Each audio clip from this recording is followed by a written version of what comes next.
Good to have you on. I saw you driving away with plenty of vampire yesterday, so you can't complain. I saw you. I saw you. I saw you. Dumnodi. I thought it's Christmas light. No, Christmas light. Edible Christmas light. Very wonderful. All right, Merry Christmas to you, Dumnodi. Well, it's a season of joy, of love, and reflection. Not sober, reflection. Reflection, okay, all right. But then it's been a wonderful day. Later on the show, Femi Adefeso will be joining us. We'll be taking a look at basketball. And there is plenty to talk about, really, around basketball, on the domestic scene and on the foreign scene. Just like the English Premier League, where you have Boxing Day fixtures, there are also Christmas Day fixtures, really, in the NBA. Games today, Christmas Day. So Femi will be giving us all the lowdown on all that will be going on in the NBA today, Christmas Day. Those guys don't celebrate Christmas, but they earn a lot of bucks. All right, but it will be giving us the lowdown. That's going to be towards the end of the show. We will also spend time today to reflect on the Eagles, the English Premier League, games to be played tomorrow, Boxing Day, and of course, what is happening on the continent of Africa in terms of rewarding the best African players. The CAF Awards for 2014 will also feature very prominently on the program tonight. But as we go on, once the call comes in, we'll pick it and take your calls and read your tweets as we go along on the show tonight. But gentlemen, let's quickly start with the business of the day. From a list of 27, Dumnodi, you started with 27? 25. Okay. 25. List of 25? 25.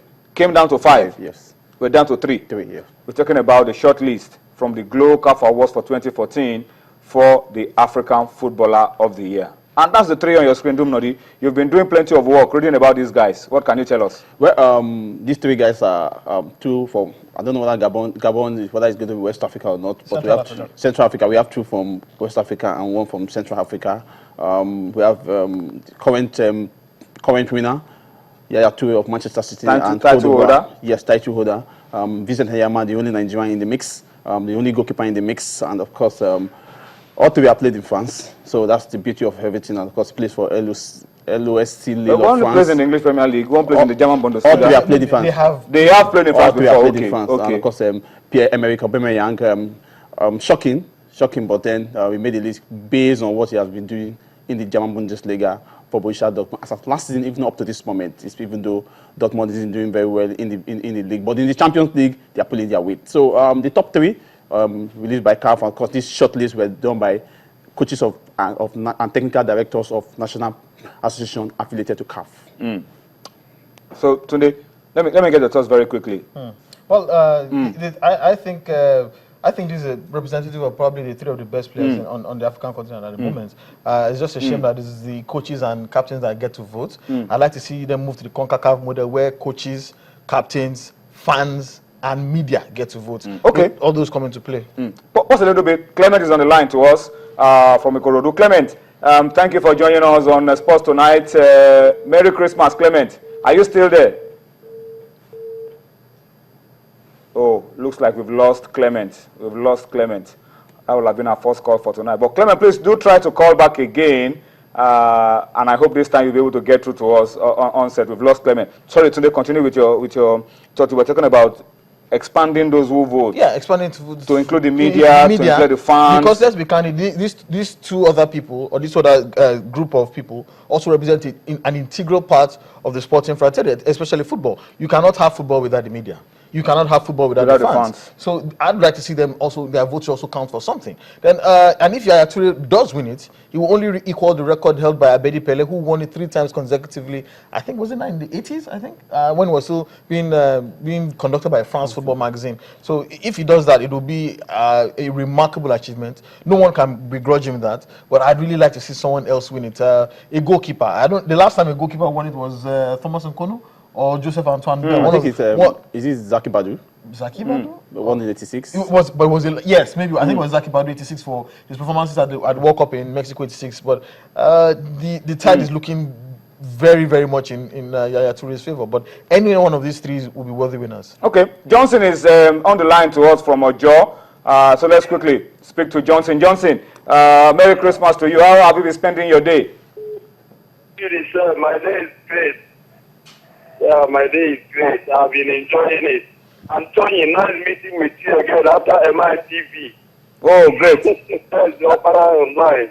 Yeah, that's a long time ago. How about Steve, Onye and co? Wow, Onye was on the show. Onye was on the show yesterday. Okay. All right, so Johnson, talk to us. Yeah. I have a little question to ask regarding to Super Eagles. Because Stephen Keshi is a good coach. But as a relentless coach, he should know when to quit and when to continue.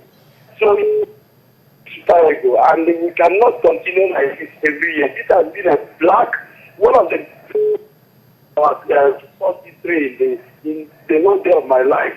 Because we win the Nations Cup, we won the Nations Cup. Now, 2014, December, there is no Nigeria in the next Nations Cup. Still, the case is still hanging on. And is it not can he go to another place and look for work?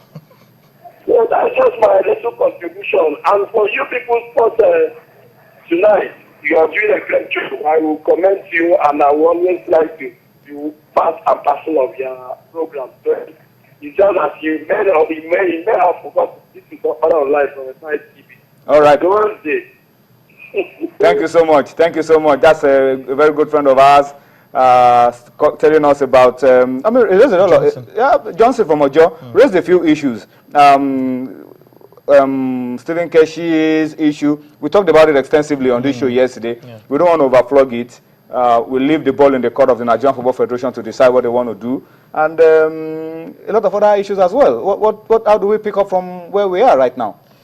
Well, I don't know about Doom. Let's get to the end of this year. Between now and between now and 31st, a lot of things will happen. You're looking for a miracle? It's like you have some sources. Maybe you know something that we don't know. Some sources have been giving you some assurances. Some sources but we know Nigeria. We know we are what we call on-time kind of people. We can we'll do some magic. Anything can happen. Yes. So you're expecting some magic between now and the end of the year. Yes. All right. While we wait for some other calls to come in later on, let's go on. We're talking about the Glow CAF Awards, and we've dealt with the most prestigious awards: Vincent, Yaya Toure, and Obama. Gentlemen, very quickly, before we go on to the other categories of awards, who is your money on to win this one? It's going to be. Is this going to be as tight as last year? Last year it ended up being not as tight as we expected. By the time we saw the votes. People thought last year there was only one winner last year. I don't know what everybody was thinking about. There was only one winner. This year, I think it's a bit closer, but I still think it will go to Yaya Toure. I'd love for Pierre-Emerick Aubameyang to win. That's a dark horse. And remember, his father was an established Gabonese international as well, so I'd like to bring honor to his family. But it's for me, it seems like Yaya Toure all the way. Dumnodi? Yaya Toure. Oh, so you guys are unanimous. So this is majority report. My minority report does not hold too much water. Are you going to publish your own? Are you going to my minority decision does not. I have a feeling that could be Vincent as well. But that's this guy says I'm going with Vincent. Let's see how it pans out at the end of the day. Let's quickly run through some other categories of awards, because CAF also for the first time gave us a breakdown of the three in each category of awards. Let's look at the national team.